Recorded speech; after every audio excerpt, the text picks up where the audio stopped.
Durante séculos, paredes brancas esconderam segredos escuros, memórias silenciadas, pactos, tragédias, crimes e pecados que moldaram o país.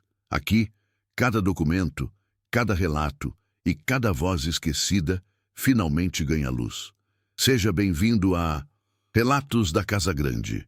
Antes de começar, te convido a deixar nos comentários de onde você está nos assistindo e o horário exato em que está ouvindo esta narração. Queremos saber até onde e em que momentos do dia ou da noite chegam estes relatos documentados. Na vila de São Benedito das Águas Claras, interior de Minas Gerais, existe um nome que os moradores mais antigos evitam pronunciar. Consta nos registros do cartório de 1878 que um homem chegou numa tarde de maio, vestido inteiramente de preto, com uma mala de couro gasto e um olhar que parecia carregar o peso de muitas estradas. Ninguém sabia de onde vinha. Ninguém ousou perguntar. A vila era pequena naquele tempo. Ruas de terra batida, casas caiadas, uma igreja matriz com sino rachado e uma praça onde as mulheres lavavam roupa no chafariz. Ali viviam cerca de 200 almas, comerciantes, tropeiros, lavradores, capatazes e escravos das fazendas próximas. A família Vasconcelos era dona de quase tudo: terras, gado, café e o destino de muita gente.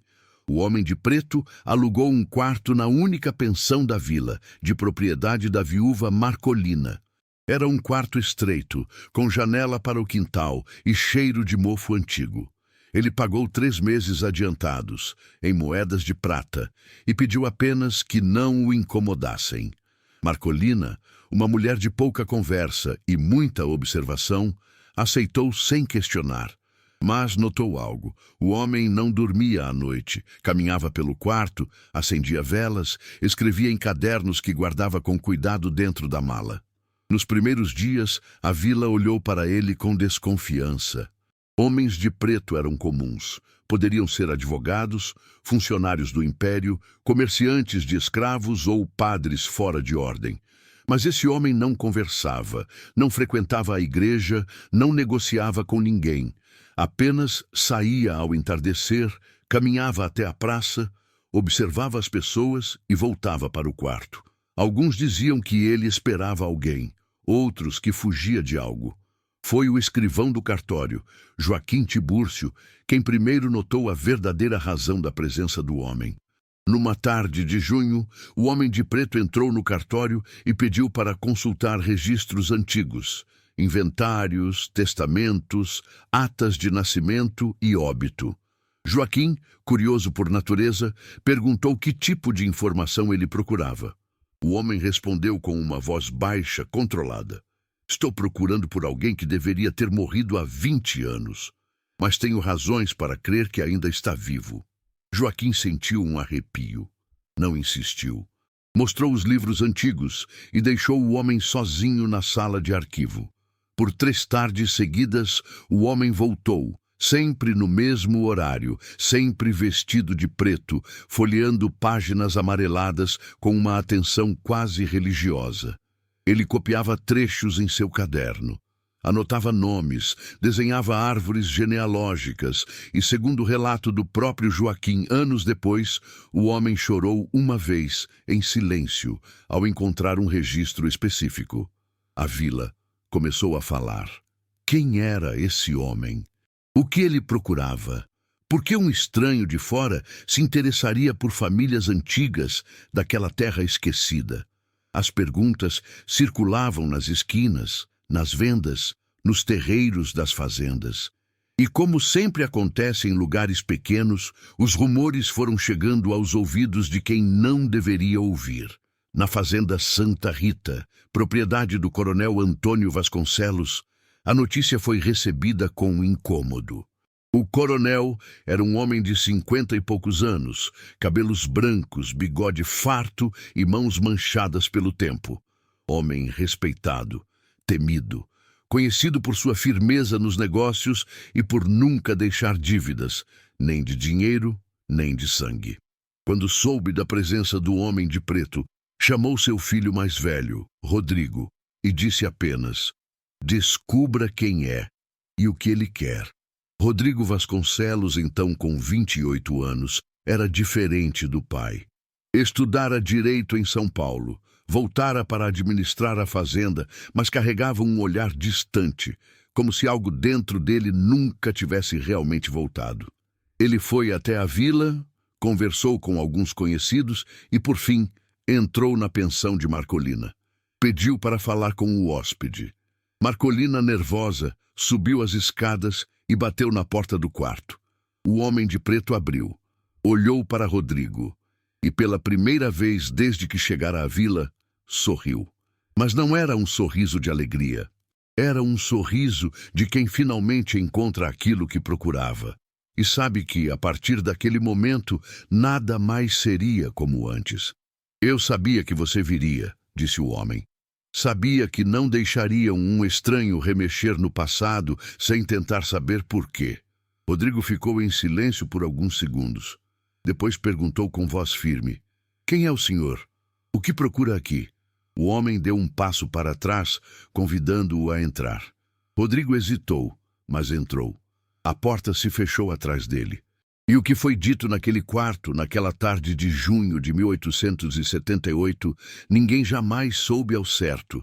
Mas quando Rodrigo saiu, meia hora depois, seu rosto estava pálido, suas mãos tremiam, e ele não voltou direto para a fazenda. Foi até a igreja, entrou sozinho e ficou ajoelhado diante do altar até o cair da noite. A partir daquele dia, tudo mudou. O homem de preto deixou de ir ao cartório, deixou de sair à tarde, trancou-se no quarto.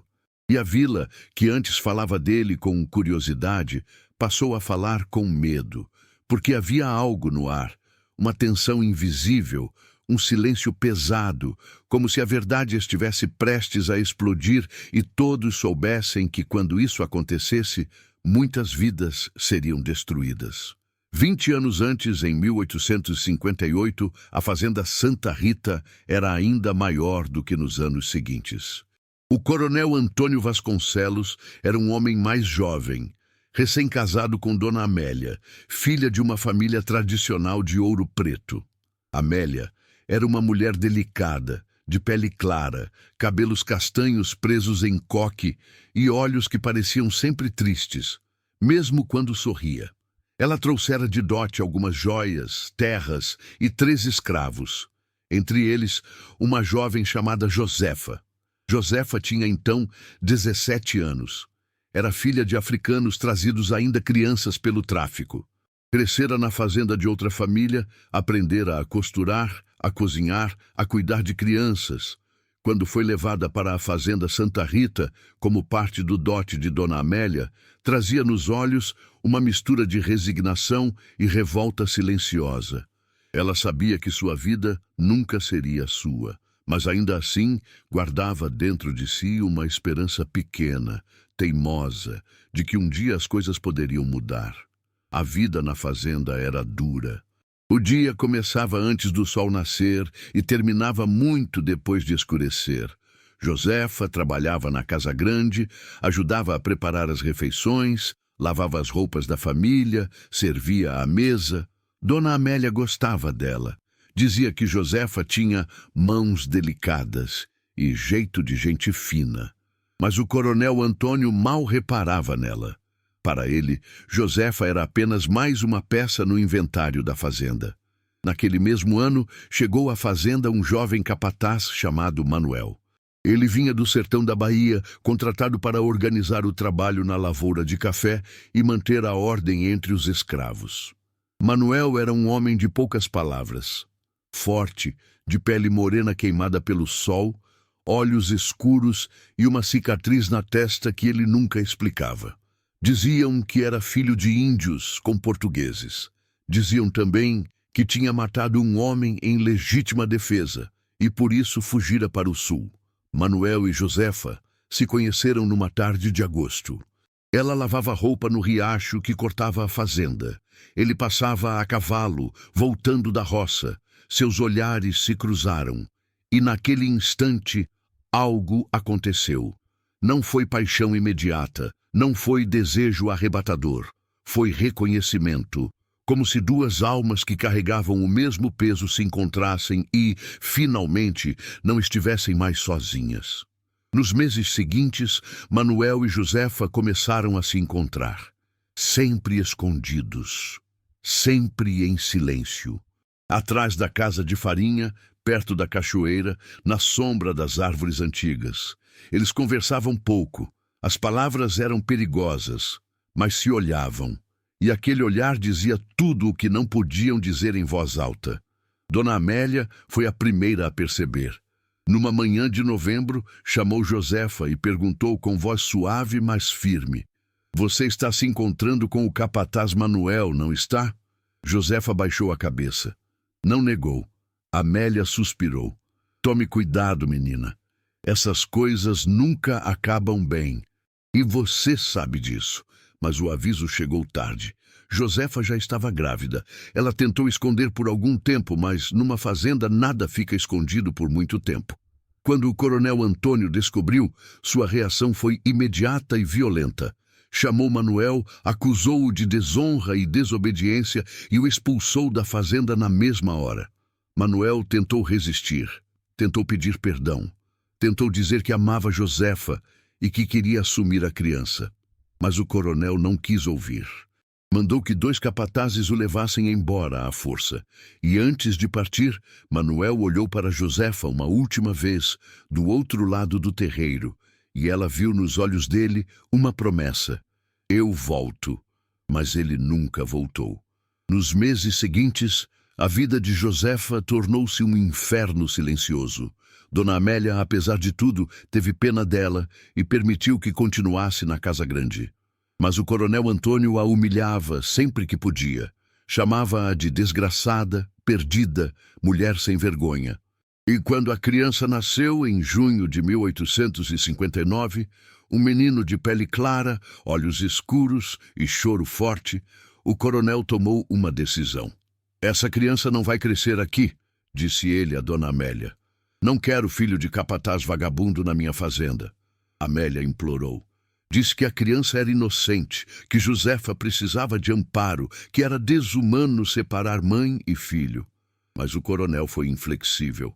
Mandou chamar o padre da vila, padre Inácio, e pediu que encontrasse uma família para adotar o menino. O padre, homem de fé, mas também de prudência, aceitou a missão. 3 dias depois, a criança foi levada. Josefa não pôde segurá-la pela última vez, não pôde despedir-se. Quando voltou do trabalho na roça e descobriu que o filho havia sumido, caiu de joelhos no chão de terra batida e gritou. Gritou até a voz sumir, gritou até não ter mais lágrimas. E depois disso, nunca mais foi a mesma. Ela continuou trabalhando na fazenda, mas era como se uma parte dela tivesse morrido. Não sorria, não conversava. Fazia seu trabalho em silêncio, com os olhos vazios. E à noite, sozinha na senzala, ela rezava. Rezava para que um dia, de alguma forma, pudesse ver o filho novamente. Rezava para que ele estivesse vivo, saudável, feliz. Rezava para que, mesmo sem saber quem ela era, ele sentisse que tinha sido amado. 2 anos depois, em 1861, Josefa morreu. Oficialmente foi febre, mas os escravos mais antigos diziam que ela morrera de tristeza. Diziam que o coração dela parou de bater, não por doença, mas por desgosto, e que na noite em que morreu, ela sussurrou um nome que ninguém ousou repetir. O coronel Antônio mandou enterrá-la no cemitério dos escravos nos fundos da fazenda, sem lápide, sem cruz, sem nome, como se ela nunca tivesse existido. E a vida na fazenda Santa Rita continuou, como se nada tivesse acontecido, como se Josefa fosse apenas mais um corpo enterrado na terra vermelha de Minas, como se a história dela não importasse. Mas histórias como essa não desaparecem, ficam enterradas como sementes. E décadas depois, quando ninguém mais espera, elas brotam. Houve sinais, pequenos, discretos, sinais que na época ninguém quis ver, ou fingiu não ver. O primeiro foi uma carta. Chegou em setembro de 1877, endereçada ao coronel Antônio Vasconcelos. Vinha de Salvador, na Bahia. Não tinha remetente, apenas um nome escrito à mão, em letra firme: Manuel Ferreira da Silva. O coronel abriu a carta sozinho, em seu escritório. Leu. E, segundo o testemunho de um escravo que limpava o corredor naquele dia, ouviram-se gritos, coisas quebrando, e depois silêncio. O coronel saiu do escritório, foi até a lareira da sala e queimou a carta.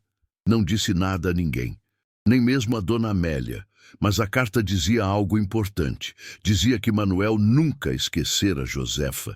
Dizia que ele passara anos procurando pelo filho. Dizia que sabia que a criança fora entregue a uma família da região. E dizia, por fim, que ele voltaria, que encontraria o menino e que a verdade seria revelada.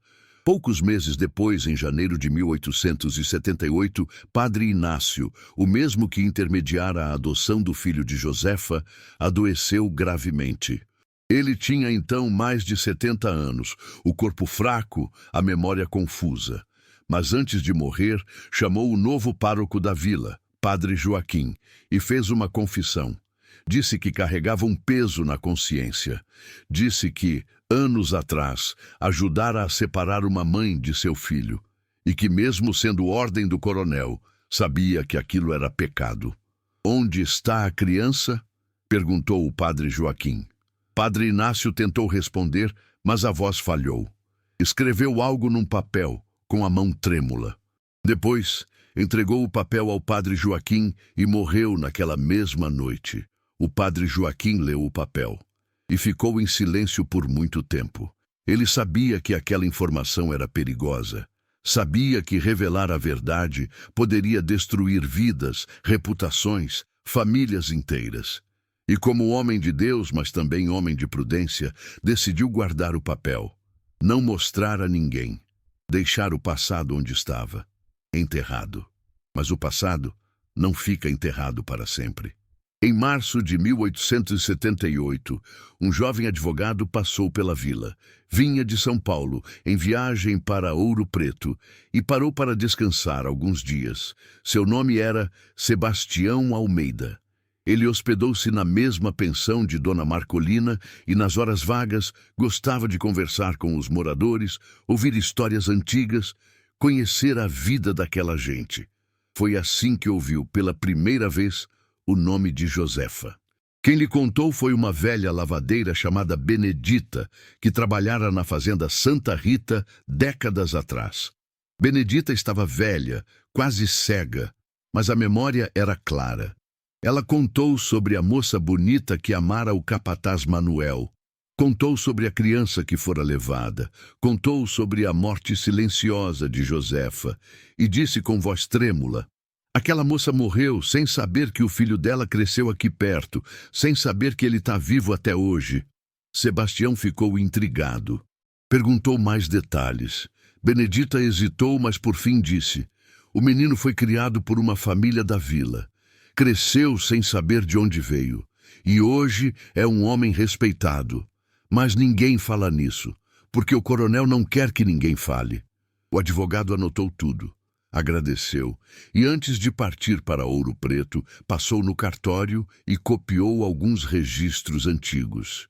Ele não sabia, naquele momento, que aquelas anotações chegariam às mãos de alguém muito interessado. Alguém que esperava por aquela informação há quase 20 anos. Foi em maio de 1878 que tudo desabou. O homem de preto chegou à vila, e com ele a ruptura. A primeira coisa que ele fez, depois de se instalar na pensão, foi procurar o padre Joaquim. Entrou na igreja num final de tarde, quando já não havia ninguém, e pediu para falar em particular. O padre, desconfiado, levou-o até a sacristia. O homem de preto olhou ao redor, certificou-se de que estavam sozinhos e disse: "Padre, eu sei que o senhor guarda um papel que lhe foi entregue por Padre Inácio antes de morrer. Preciso ver esse papel." O padre Joaquim empalideceu. "Quem é o senhor? Como sabe disso?" O homem não respondeu diretamente. Apenas disse: "Eu sou alguém que tem o direito de saber a verdade. Alguém que foi roubado de sua própria história." e que, depois de muitos anos, finalmente conseguiu juntar as peças. O padre hesitou, mas havia algo no olhar do homem, uma mistura de dor, determinação e justiça que o fez ceder. Ele foi até o armário da sacristia, abriu uma gaveta trancada e tirou o papel que Padre Inácio lhe entregara. Estendeu-o ao homem de preto. O homem leu, e pela segunda vez desde que chegara à vila, chorou. No papel, escrito com a letra trêmula do velho padre, estava o nome da família que adotara o filho de Josefa. E estava também o nome que fora dado à criança, um nome que, ao longo dos anos, tornara-se conhecido e respeitado na vila. Um nome que ninguém jamais associaria a uma escrava morta e um capataz fugido. O homem de preto dobrou o papel, guardou-o no bolso e agradeceu ao padre. Saiu da igreja em silêncio e, naquela noite, escreveu uma carta. Endereçou-a ao coronel Antônio Vasconcelos e, no dia seguinte, mandou que um menino da vila a entregasse na fazenda Santa Rita. A carta era curta, dizia apenas: sei a verdade e vou revelá-la.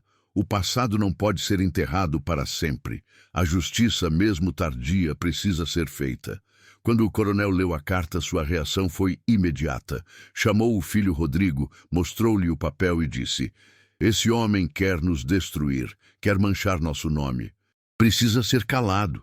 Rodrigo leu a carta e, pela primeira vez na vida, olhou para o pai com algo que não era respeito.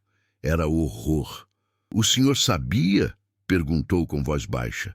Sabia e nunca disse nada? O coronel não respondeu. Apenas virou-se e saiu da sala. Rodrigo ficou sozinho, segurando a carta, sentindo o chão desabar sob seus pés. Porque ele, melhor do que ninguém, sabia o que aquela revelação significava. Sabia que, se a verdade viesse à tona, tudo que sua família construíra ao longo de décadas seria destruído. E sabia também que, de alguma forma, ele próprio estava no centro daquela história. O silêncio que se seguiu foi pesado, quase palpável. A vila inteira sentiu, embora poucos soubessem exatamente o que estava acontecendo. O coronel Antônio Vasconcelos parou de ir à missa. Dona Amélia trancou-se na casa grande, recebendo apenas as visitas mais próximas. Rodrigo sumiu por alguns dias. Diziam que fora a Ouro Preto, diziam que estava doente, diziam que enlouquecera. O homem de preto permaneceu trancado em seu quarto. Não saía, não falava com ninguém. Dona Marcolina deixava comida na porta e horas depois encontrava o prato vazio. Mas o homem não aparecia. Era como se ele estivesse esperando. Como se soubesse que o silêncio era a calma antes da tempestade. Na fazenda Santa Rita, o coronel reuniu os capatazes e deu ordens claras. Se alguém vier perguntar sobre o passado, sobre Josefa, sobre qualquer coisa, digam que não sabem de nada. E se esse homem de preto aparecer por aqui, avisem-me imediatamente. Mas o medo já estava instalado. Os escravos mais antigos, aqueles que ainda se lembravam de Josefa, começaram a murmurar. Diziam que a alma dela estava inquieta. Diziam que a verdade precisava ser dita, mas ninguém tinha coragem de falar. Porque falar significava desafiar o coronel, e desafiar o coronel significava morte, ou coisa pior. Foi nesse momento que algo inesperado aconteceu. Uma mulher se apresentou. Seu nome era Teresa. Ela tinha então cerca de 45 anos, cabelos grisalhos, corpo curvado pelo trabalho, mãos calejadas. Teresa fora amiga de Josefa. Trabalhara com ela na fazenda, dormira ao seu lado na senzala, segurava sua mão na noite em que o filho foi levado. E durante todos aqueles anos, carregara a culpa de ter permanecido em silêncio. Teresa foi até a vila. Procurou o homem de preto, bateu na porta do quarto. E quando ele abriu, ela disse com voz firme: eu sei quem o Senhor é. Ou melhor, sei quem o Senhor procura. E vim aqui para dizer que, se o Senhor quiser contar a verdade, eu vou estar ao seu lado. Porque Josefa merece que alguém fale por ela, mesmo que seja tarde. O homem olhou para Teresa. E pela terceira vez, desde que chegara à vila, chorou. Mas dessa vez não era só dor, era também alívio, porque ele finalmente não estava sozinho. A voz de Teresa foi a primeira, mas não foi a única. Nos dias seguintes, outros vieram. Velhos escravos, trabalhadores livres, pessoas que, ao longo dos anos, haviam visto coisas, ouvido histórias, guardado segredos. E, um por um, eles procuraram o homem de preto. Contaram o que sabiam, confirmaram detalhes, preencheram lacunas. Um deles foi João Batista, ex-escravo da fazenda Santa Rita, alforriado em 1870. João tinha vivido toda a sua vida sob o comando do coronel Antônio. Vira Josefa crescer, vira Manuel chegar, vira a tragédia acontecer. E, embora tivesse medo, sentiu que era hora de falar. O coronel é um homem poderoso, disse João ao homem de preto. Ele pode destruir qualquer um que se atreva a desafiá-lo, mas a verdade é mais forte que o medo. E se a verdade precisa ser dita, então que seja dita. Outro que apareceu foi Severino, o barbeiro da vila. Severino era um homem livre, de pele clara, que atendia toda a gente, ricos, pobres, brancos, negros, e por isso ouvia tudo. Ele contou que, anos atrás, ouvira o coronel Antônio falar com outro fazendeiro sobre um problema que precisara resolver. Na época, Severino não entendera, mas agora, juntando as peças, compreendia. E houve também Mariana, uma parteira idosa que ajudara Josefa no parto. Mariana lembrava-se do menino, lembrava-se dos olhos escuros, do choro forte, da pele clara, e lembrava-se, sobretudo, da cara de desespero de Josefa quando lhe disseram que a criança seria levada. Ela me implorou, disse Mariana com lágrimas nos olhos. Implorou para que eu fizesse alguma coisa, mas eu não pude. Não pude fazer nada. Cada testemunho era uma peça do quebra-cabeça. E lentamente a imagem completa começava a surgir. Mas ainda faltava a peça mais importante, o documento que provaria, sem sombra de dúvida, que a história era verdadeira e que o homem de preto tinha razão. Foi no cartório que a peça final foi encontrada. O escrivão Joaquim Tibúrcio, depois de muita hesitação, decidiu ajudar. Ele sabia que estava arriscando seu emprego, talvez até sua vida. Mas também sabia que a verdade não podia ser escondida para sempre. Joaquim procurou nos arquivos mais antigos, livros de registros de nascimento, batismo, óbito, e numa tarde chuvosa de junho encontrou. Era um registro de batismo, datado de julho de 1859. O nome da criança, Francisco Vasconcelos. Nome da mãe, não consta. Nome do pai, não consta. Padrinho, Coronel Antônio Vasconcelos. Madrinha, Dona Amélia Vasconcelos. Joaquim leu e releu o documento. E entendeu. A criança fora batizada como membro da família Vasconcelos. Oficialmente, era filho adotivo, mas, aos olhos da lei e da sociedade, era tratado como parte da família. E ninguém, absolutamente ninguém, sabia de suas verdadeiras origens.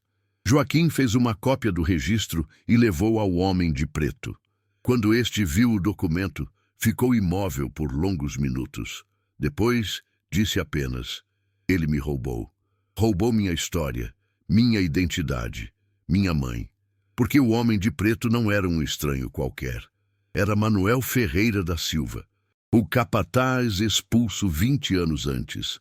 O pai do menino que fora tirado de Josefa, e ele voltara não para se vingar, mas para encontrar o filho, para dizer-lhe a verdade, para que, finalmente, a história de Josefa fosse contada. Mas havia um problema terrível, que Manuel só descobriria nos dias seguintes. O menino, agora um homem de 20 anos, não era outro senão Rodrigo Vasconcelos, o filho mais velho do coronel, o herdeiro da fazenda. O jovem advogado que voltara de São Paulo e que, sem saber, carregava em suas veias o sangue de uma escrava e de um capataz. E essa revelação mudaria tudo. Quando a notícia começou a circular, discretamente, em sussurros, mas circulou, A reação foi de descrença. Impossível, diziam alguns. Mentira, diziam outros. O coronel Antônio jamais criaria o filho de uma escrava como se fosse seu próprio filho. Mas havia aqueles que, aos poucos, começaram a entender. Havia aqueles que se lembravam de coisas estranhas, como Dona Amélia sempre tratara Rodrigo com um carinho especial, diferente dos outros filhos. Como o coronel, ao longo dos anos, mantivera o menino distante, enviando-o para estudar longe, evitando que ele fizesse muitas perguntas. Como Rodrigo, mesmo sendo considerado filho, nunca parecera totalmente parte daquela família. O próprio Rodrigo começou a desconfiar. Depois do encontro com Manuel na pensão, depois da carta que o pai recebera, ele começou a juntar as peças e, numa noite insone, foi até o escritório do coronel, trancou a porta e procurou. Procurou documentos, cartas antigas, qualquer coisa que pudesse confirmar ou negar a verdade que começava a se revelar.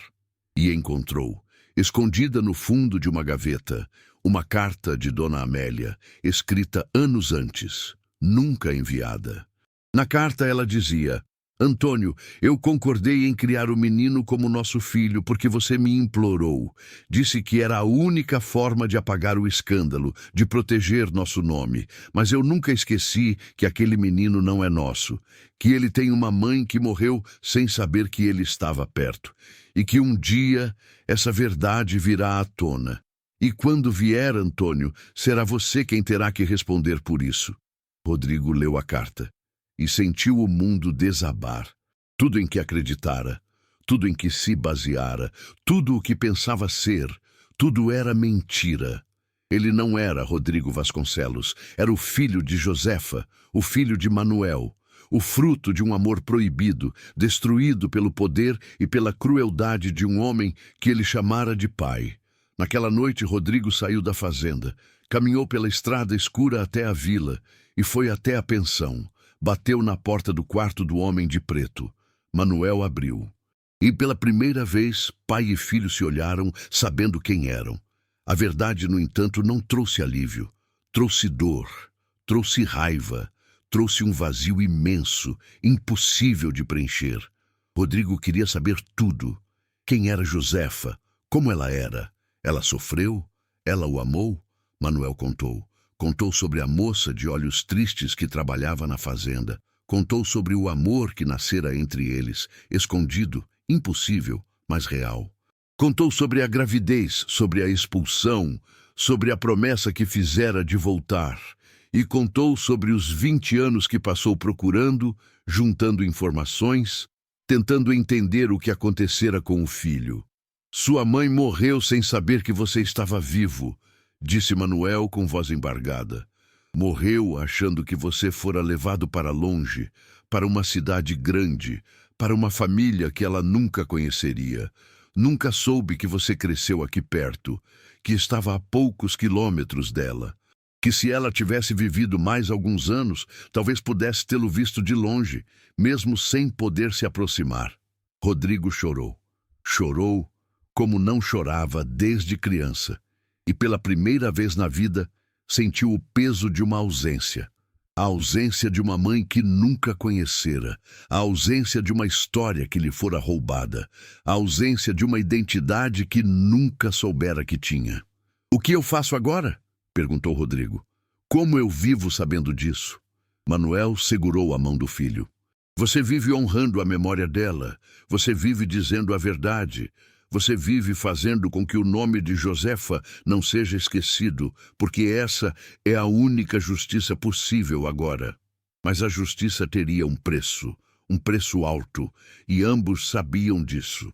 A notícia finalmente estourou. Não houve como segurar. Teresa contou, João Batista contou, Severino contou, e em poucos dias toda a vila sabia. O filho do coronel Antônio Vasconcelos, o herdeiro da fazenda Santa Rita, era, na verdade, filho de uma escrava e de um capataz. Era filho de Josefa e Manuel, e fora criado em mentira durante 20 anos. A reação foi imediata. Alguns ficaram em choque, outros revoltados, outros ainda incrédulos, mas todos falavam, nas ruas, nas vendas, na igreja, nos terreiros. A história de Josefa, que estivera enterrada por tanto tempo, finalmente vinha à luz. E com ela, toda a vergonha, toda a injustiça, todo o horror daqueles tempos. O coronel Antônio Vasconcelos tentou negar. Disse que era tudo mentira, invenção de gente invejosa, de escravos revoltados, mas os documentos estavam lá.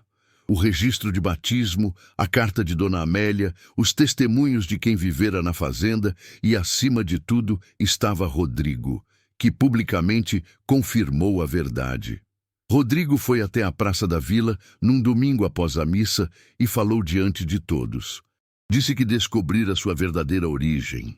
Disse que era filho de Josefa e Manuel, e disse que, a partir daquele momento, não seria mais Rodrigo Vasconcelos, seria apenas Rodrigo, filho de Josefa, e que dedicaria o resto de sua vida a honrar a memória da mãe que nunca conhecera. A reação do coronel foi de fúria. Ele tentou deserdá-lo, expulsá-lo da fazenda, apagar seu nome dos registros. Mas já era tarde. A verdade estava dita, e não havia como apagá-la. Dona Amélia, por outro lado, reagiu de forma diferente. Ela procurou Rodrigo, pediu perdão. Disse que sempre soubera da verdade, mas que fora covarde demais para dizer. Disse que o amava como filho, mas que entendia se ele a odiasse. Rodrigo não respondeu, apenas olhou para ela por um longo momento, e depois se virou e saiu. O preço da verdade foi alto. Rodrigo perdeu tudo. Perdeu o nome, a herança, a posição social. Foi expulso da fazenda. Teve que recomeçar do zero, numa vila que o olhava com uma mistura de pena e desconforto. Mas ele não se arrependeu, porque pela primeira vez na vida sentia que era ele mesmo, que sua história, por mais dolorosa que fosse, era verdadeira. Manuel ficou ao lado do filho. Ajudou-o a conseguir trabalho, a alugar uma casa simples na vila, a reconstruir a vida. E juntos, pai e filho visitaram o cemitério da fazenda. Procuraram o túmulo de Josefa. Mas não havia túmulo, não havia cruz, não havia nome. Apenas uma terra remexida, coberta de mato, onde diziam que ela fora enterrada.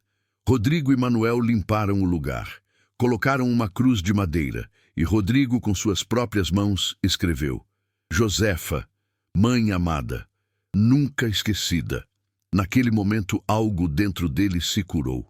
Não completamente, nunca completamente, mas o suficiente para que pudesse seguir em frente. A vila, aos poucos, aprendeu a conviver com a verdade.